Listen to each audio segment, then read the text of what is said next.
First, you have some time to look at questions 1 to 6.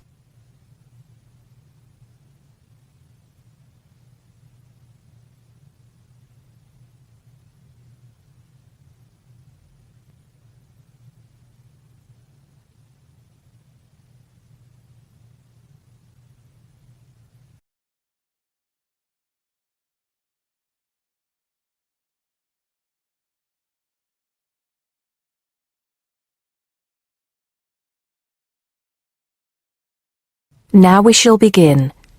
You should answer the questions as you listen because you will not hear the recording a second time. Listen carefully and answer questions 1 to 6. Hello, Joan. I'm glad you could come. Hello, Peter. What's up? Is something the matter?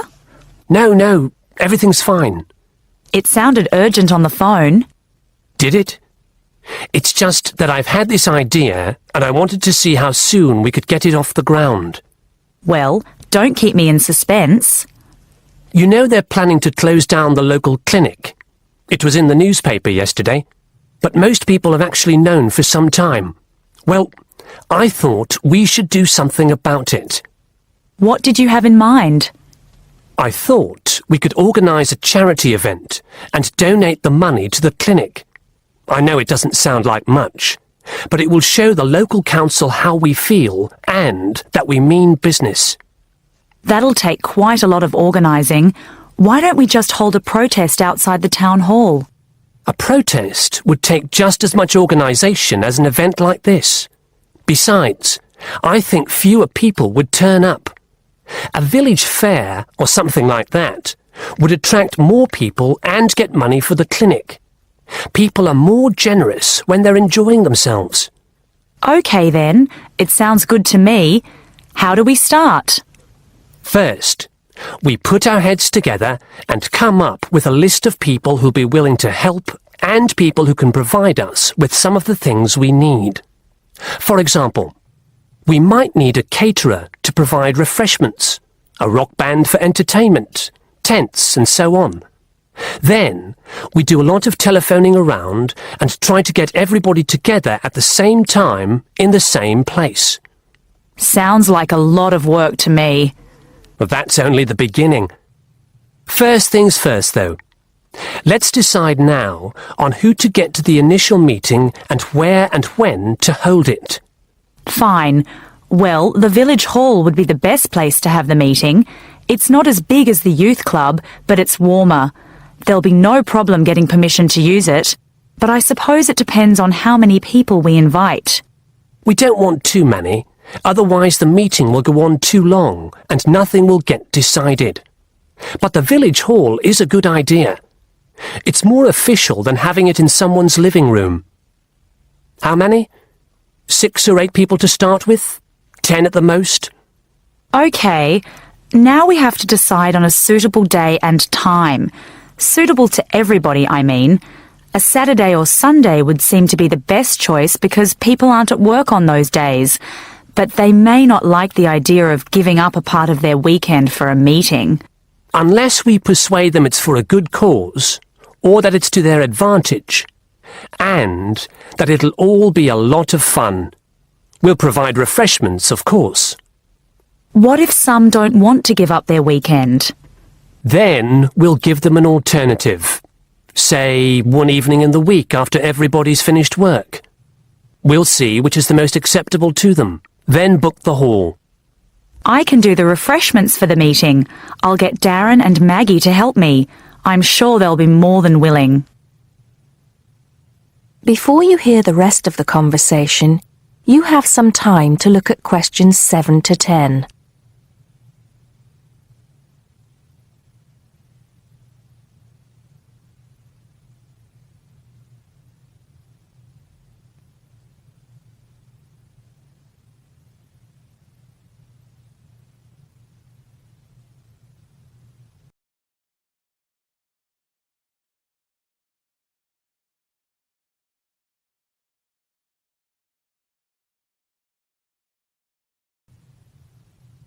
Now listen and answer questions 7 to 10.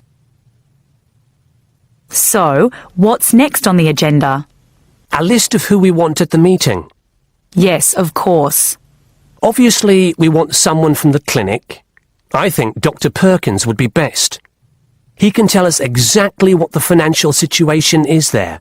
You know, how much money it takes to keep the place running, and how important it is for the community to have the clinic. The vicar too. He can rally lots of support. And Mr. Sims, our Member of Parliament.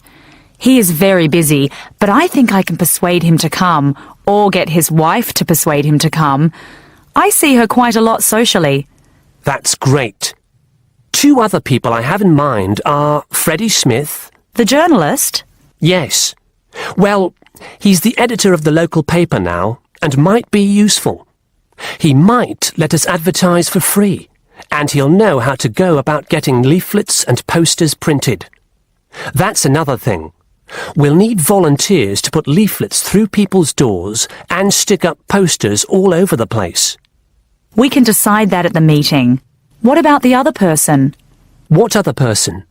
You said you had 2 people in mind, Freddie Smith and...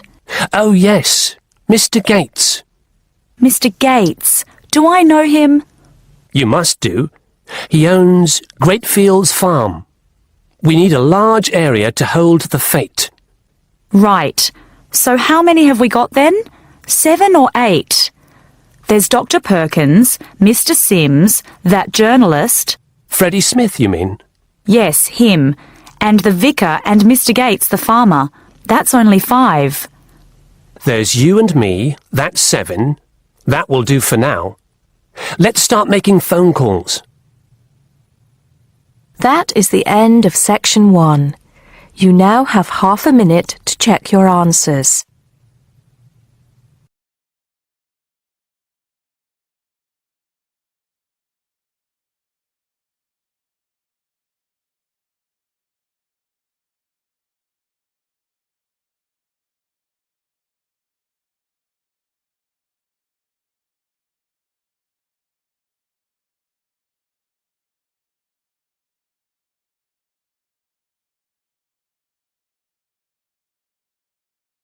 Now turns to Part 2.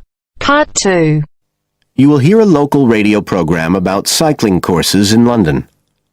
First, you have some time to look at questions 11 to 14.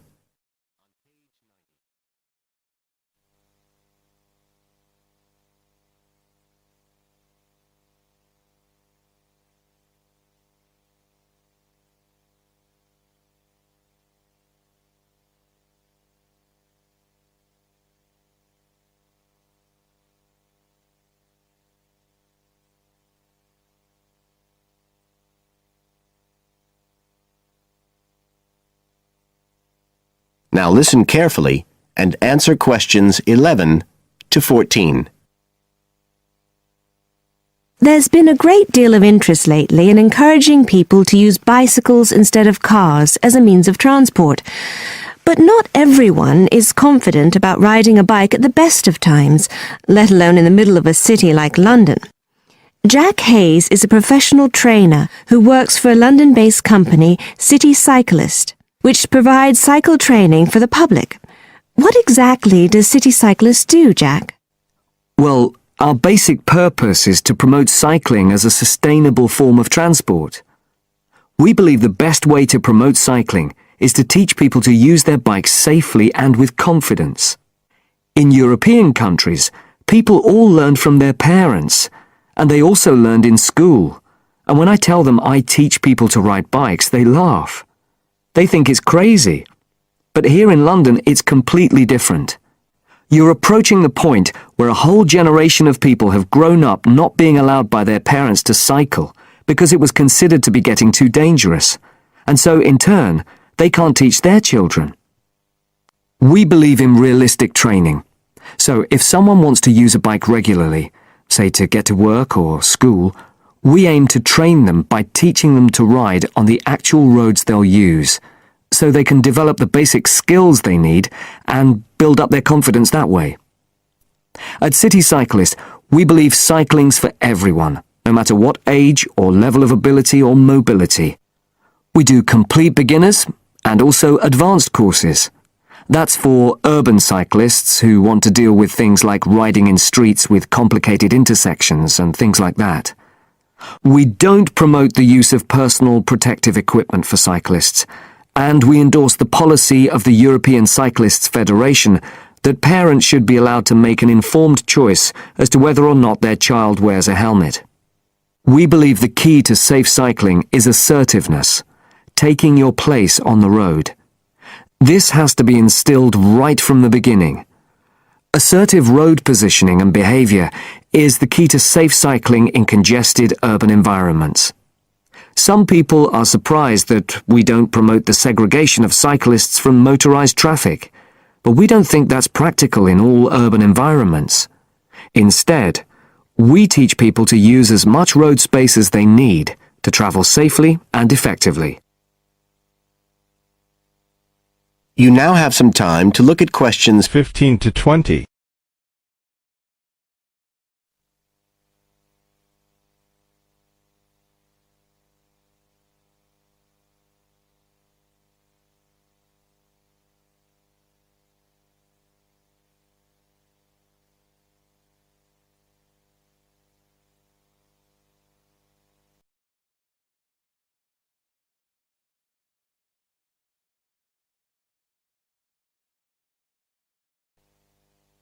Now listen and answer questions 15 to 20.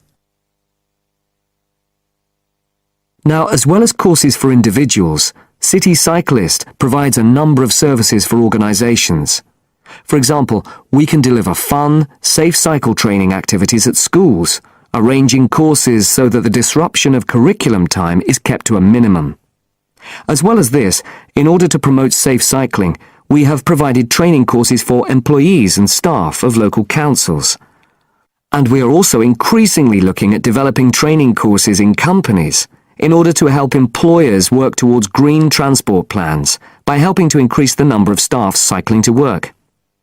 Right, so that's a brief summary of what we do. If any listeners would like to find out more about the organisation, you can have a look at our website. That's City Cyclist. CITI cyclist.co.uk. And in order to book lessons, you can either phone us on 020 7562 4028 or do it online. There's an application form on our website, and you can just download that and send it in. We charge £27.50 per hour for one-to-one lessons, plus £6 for each extra person. So you're looking at just £39.50 for a family of 3, say. If you've never been on a bike in your life before, we reckon we can get you riding in 1 hour, and for most people a course of road training usually takes 3 hours.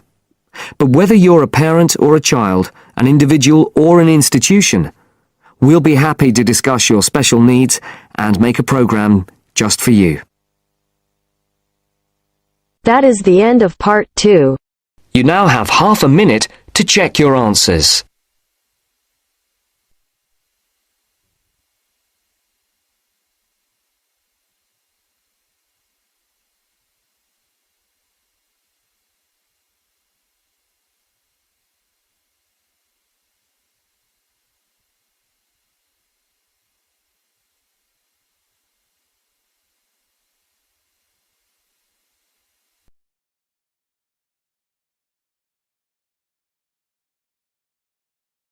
Now turns to part 3.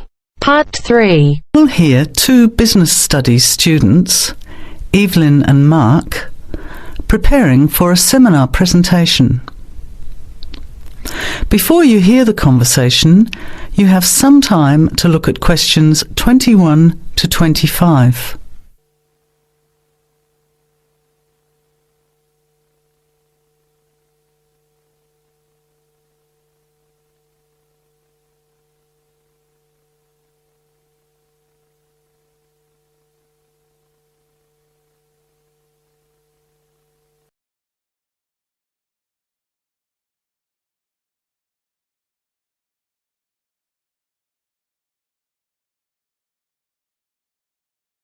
Now listen carefully and answer questions 21 to 25. Well, I think the marketing of food would be a good topic. I read a very interesting article the other day about the Canadian food market. I suppose everybody's interested in food, even if it's trying not to eat. Why Canada? I know that's where you come from, but isn't it just all North America, really? No, that's why I thought this article was interesting.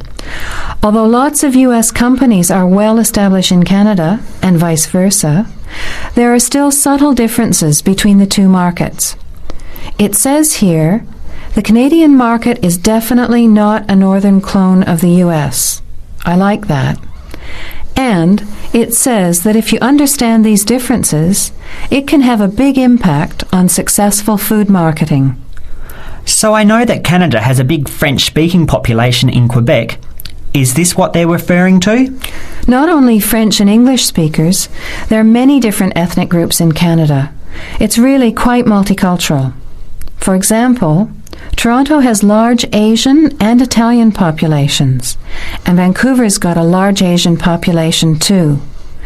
And because Canada's population is small, these groups make quite an impact, introducing new styles of cooking. So you can see lots of unfamiliar vegetables and things in the markets, and new restaurants are opening every day. It's great if you love trying out new foods, as many people do. Which kinds of food are becoming popular? Well, some Asian food, I'd say, has been popular for quite a while, like Chinese. But now, Southeast Asian restaurants are becoming very fashionable. Then there's Mediterranean, of course, such as Greek, Italian, and so on. But Caribbean and Mexican food is really taking off among young people these days. So are the supermarkets starting to stock the ingredients that are needed to prepare these foods at home? You know, all those unusual condiments and sauces. Yes, that's right. It's quite interesting going to the supermarket, isn't it? And noticing how they're introducing sections for foods of different nationalities. You can buy quite exotic products locally these days. The article mentioned that 80% of the Canadian retail market is controlled by 8 major national supermarket chains, so that when they introduce changes, they can happen quite rapidly. Okay. Well, how are we going to organise this seminar then? I made some notes on the trends in the Canadian market, about changing tastes, and also patterns for where food is consumed. I thought maybe we could summarize it into a chart or table, and maybe use the overhead projector to present it. Good idea. Maybe I could have a look for similar trends and tastes in Australia and the UK for comparison. Let's have a look at what you found. Before the conversation continues, you have some time to look at questions 26 to 30.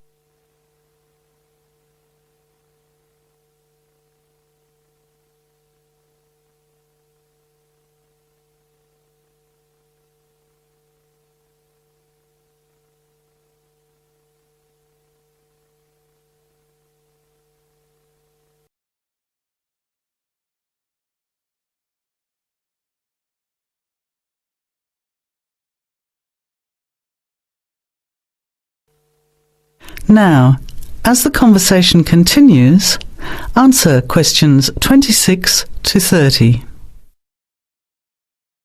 The most significant trend, it seemed to me, was that Canadians are definitely interested in healthy food.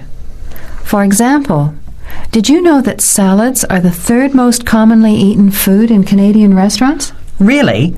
What about organic food then? Is that becoming more popular? Yes, it's definitely moving into the mainstream compared to a few years ago. And a recent survey showed that 4 out of 5 shoppers said that they check the fat and nutritional information on the packet when they're deciding what to buy. What other trends did you find out? There's one change I noticed straight away when I was home last year in the meat department. You know, here the meat packaging says rump steak or 4-quarter chops and so on. Well, they discovered that most consumers these days didn't know what to do with these roasts and rounds and ribs. So the government approved a new naming system for cuts of meat, which is related to the required cooking technique. What a good idea. I've never really understood the difference between sirloin, rump, round and all those names. So how many new categories are there? 8. There are 3 kinds of steak, for grilling, for marinating, and for simmering. And then there's what they call quick-serve beef, for stir-fries, I suppose. And premium oven roast, pot roast, and stewing beef. It's a great idea, isn't it? I hope it catches on here. I agree. Any other trends that you thought were significant? Well, what's really interesting is what the article called mobile meals. In other words, more and more Canadians are eating meals away from home, but not just eating more junk food. They're projecting a 40% increase in snack food sales over the next 3 years, and the growth is coming from healthy snacks. You know, the ones that have less cholesterol and fat, such as muesli bars, health food bars, and those types of products. Apparently, in the food marketing jargon, they're called nutritious portable foods, which means healthy snacks. The other major trend is that young people are doing more of the food shopping these days, so marketing has to be aimed more at them, as well as more conventionally at the mother. Thanks, Evelyn. I think we'll have an interesting discussion about these trends and the comparisons with other English-speaking countries. I'll see if I can get some information about them to compare with yours, and meet you on Friday to put it together. See you then. Bye. That is the end of part 3. You now have half a minute to check your answers.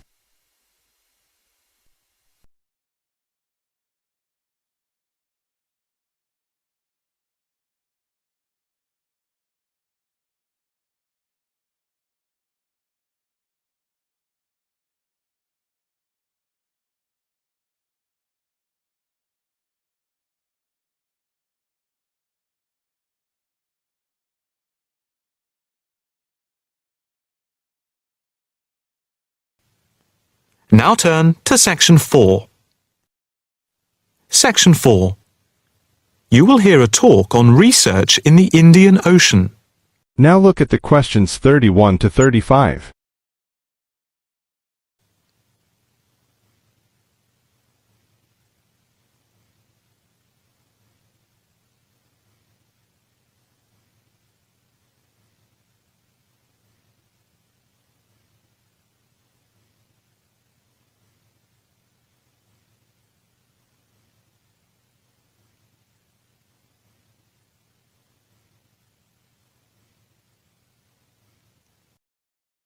Now you have some time to look at questions 31 to 35.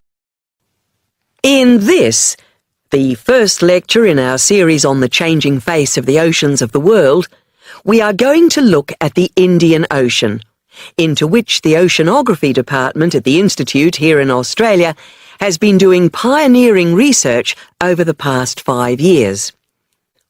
Let us start with some facts about the Indian Ocean, to give you an idea of the scope and complexity of the enterprise we have undertaken. As you can see from the diagrams here on the screen, showing the relative size of the planet's 5 oceans, the Indian Ocean comes third after the Pacific and Atlantic Oceans, but is larger than the Southern Ocean and the Arctic Ocean. On this slide, you can see that the Indian Ocean is different from the 2 larger oceans in that it is landlocked to the north and does not extend into the cold regions of the North Pole. Covering some 73,440,000 square kilometres, the ocean constitutes approximately 1/7 of the Earth's surface and about 20% of the world's total ocean area. At the equator, it is around 6,400 kilometres wide, with the average depth being about 3,400 metres, and with the deepest point being the Java Trench at 7,450 metres. Flowing into the Indian Ocean, we have some of the world's greatest rivers. The Zambezi here, the Ganges here, the Indus, the Brahmaputra and the Tigris-Euphrates just here. The two largest islands in the Indian Ocean, Madagascar, here off the coast of Africa, and Sri Lanka, here off the southern tip of India, are structurally parts of the continents of Africa and Asia, while islands like the Seychelles are exposed tops of submerged ridges. The Maldives are low coral islands, and Mauritius and Réunion are volcanic cones. The surface waters of the ocean are warm, except where the ocean touches the cold waters to the south. A network of scientists, mainly oceanographers and meteorologists from around the world, are monitoring changes in the ocean's temperature and acidity, especially where it meets the Southern Ocean, in order to see how global warming is having an effect on the waters there. An assessment is also being carried out on how this is impacting on low-lying habitats and peoples in the more populated coastal regions around the rim of the ocean. In the warmer north, islands are vulnerable to even the subtlest changes in sea levels and tides, so they are being closely watched. Moreover, a close eye is being kept on wind changes, especially alterations to the monsoon rains, typhoons, cyclones, and any other natural phenomena. Now you have some time to look at questions 36 to 40.